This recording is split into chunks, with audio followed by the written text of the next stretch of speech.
अमावस्येच्या दिवशी काय करावे आणि काय करू नये हे सर्व तुम्हाला आजच्या या व्हिडिओमध्ये ऐकायला मिळेल। त्यामुळे व्हिडिओ शेवटपर्यंत नक्की बघा आणि चॅनलवर नवीन असाल तर चॅनलला सबस्क्राईब करा। अमावस्येला काय करावं? ज्यांच्या मुलांना आरोग्यासंबंधी समस्या असतील किंवा ज्या दाम्पत्यांना आपले मूल जन्मानंतर काही काळातच गमावले असेल त्यांनी दर अमावस्येला 5, 11 किंवा 21 लिटर दूध दान करावे। दूधच नाही, तुम्हाला जे जमेल ते अन्नदान तुम्ही करू शकता। दूध अविवाहित कन्या किंवा रोगींना वितरित केल्यास अधिक पुण्य मिळेल। याने संतान निरोगी राहते आणि त्यांचं आयुष्य वाढतं। थोडक्यात काय तर आपल्याला आपल्या घरातील जे मेलेले लोक आहेत त्यांच्या नावाने दानधर्म करायचा आहे। व्यवसायात नुकसान होत असल्यास किंवा कारखान्यात सतत काही अपघात होत असल्यास पिंपळाच्या झाडाला जल अर्पित करावे। यानंतर पक्ष्यांना दाणे टाकायला हवे। वारंवार अपघात होत असल्यास किंवा शरीराला व्याधी होत असल्यास अमावस्येला मुंग्यांच्या वारुळावर 1 पाव गूळ चढवावा। मुंग्यांच्या वारुळावर विष्ठा, मूत्र, त्याग किंवा पाणी टाकणे टाळावे।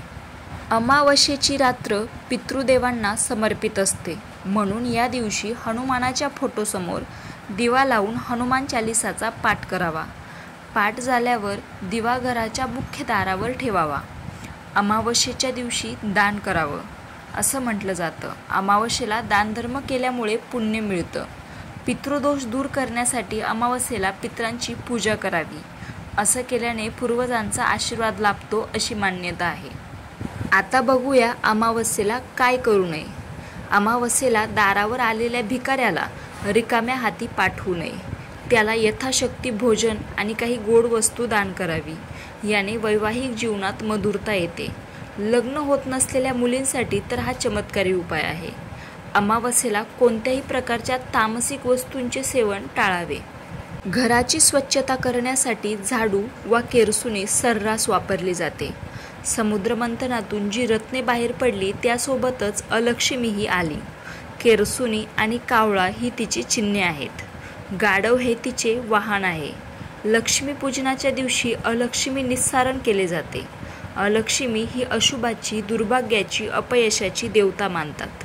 अलक्ष्मी घरात येऊ नये म्हणून लक्ष्मी पूजनाच्या दिवशी झाडूची पूजा करण्याची प्रथा पडली आहे। मात्र दक्षिण भारतात अलक्ष्मीचे प्रस्थ मोठे आहे। अमावस्येला लक्ष्मी देवीचे पूजन केले जात असल्यामुळे या दिवशी घरात नवीन झाडू व केरसुणी आणू नये असे सांगितले जाते।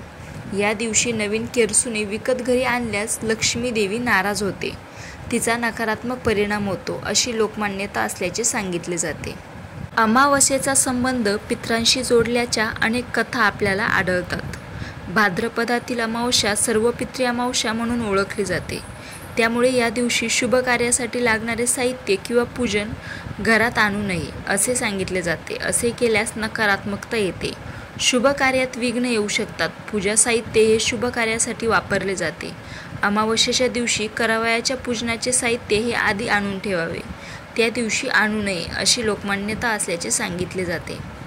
अमावस्येच्या दिवशी लक्ष्मी देवीची पूजा करण्याची प्राचीन परंपरा आहे।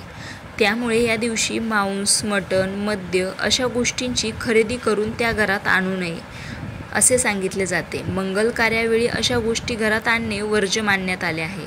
त्यामुळे अशा गोष्टी घरात आणणे किंवा त्याचे सेवन करणे नुकसानकारक मानले गेले आहे। आरोग्याच्या दृष्टीने ते चांगले नाही, तर आध्यात्मिक दृष्टिकोनातूनही ते अशुभ मानले जाते। यामुळे देवता नाराज होतात आणि आपण केलेल्या सत्कार्याचे पुण्य आपल्याला मिळत नाही असे सांगितले जाते। अमावस्येच्या दिवशी तेलाने मालिश करू नये असे सांगितले जाते। यामागे लोकमान्यता असल्याचे म्हटले जाते। याचा संबंध पितराशी जोडला जातो। अमावस्येच्या दिवशी अनेक ठिकाणी श्राद्धविधीही उरकण्यात येतो। तसेच ह्या अमावस्या हा चंद्राच्या संक्रमणाचा काळ मानला जातो। या दिवशी नकारात्मक ऊर्जेचा संचार अधिक असतो। त्याचप्रमाणे संक्रांतीला सूर्याचे संक्रमण होते। सूर्यसंक्रमणाच्या काळातही नकारात्मकता वाढलेली असते। या काही कारणांसाठी तेलाची मालिश करू नये अशी लोकमान्यता असल्याचे सांगितले जाते। अमावस्येच्या दिवशी कणिक धान्य आणू नये। तसेच धन धान्य यांचा संबंध लक्ष्मी देवीची आहे। यामुळे पितृदोष लागू शकतो। अमावस्येच्या दिवशी कणिक किंवा धान्य आणल्यास त्याचा लाभ आपल्याला मिळत नाही। ते धान्य पितरांना समर्पित होते. अमावस्येला पितरांचे श्राद्धविधी करतात. त्यामुळे या दिवशी कणिक किंवा धान्य विकत आणू नये. त्याआधी व नंतर आणले तरी चालते. प्रवास टाळा. अमावस्येच्या दिवशी तुम्ही लांबच्या प्रवासाला जाण्याचा विचार करत असाल तर ते सोडा.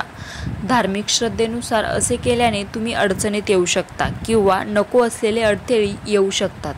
नखे कापू नका. अमावस्येला नखे कापू नयेत असे मानले जाते. याशिवाय केस कापणे, दाढी करणे यासारख्या गोष्टी करणेही टाळावे. हे अशुभ मानले जाते, जे केल्याने तुमच्या जीवनात संकटे येतात. नवीन कार्याची सुरुवात. धार्मिक श्रद्धेनुसार अमावस्येला कोणतेही नवीन कार्य सुरू करणे टाळावे. असे केल्याने तुमचे कार्य सफल होत नाही असे मानले जाते. यासोबतच तुम्हाला अशुभ परिणामही मिळतात. भांडण करू नका. अमावस्येच्या दिवशी भांडण किंवा मारामारी केल्याने घरात नेहमीच दारिद्र्य येते. यामुळे घरातील वातावरणही बिघडते आणि तुम्ही नेहमी मानसिकदृष्ट्या अस्वस्थ राहता. असे मानले जाते की अशा घरात देवी लक्ष्मी कधीही वास करत नाही. त्यामुळे आर्थिक समस्या कायम घरात राहतात.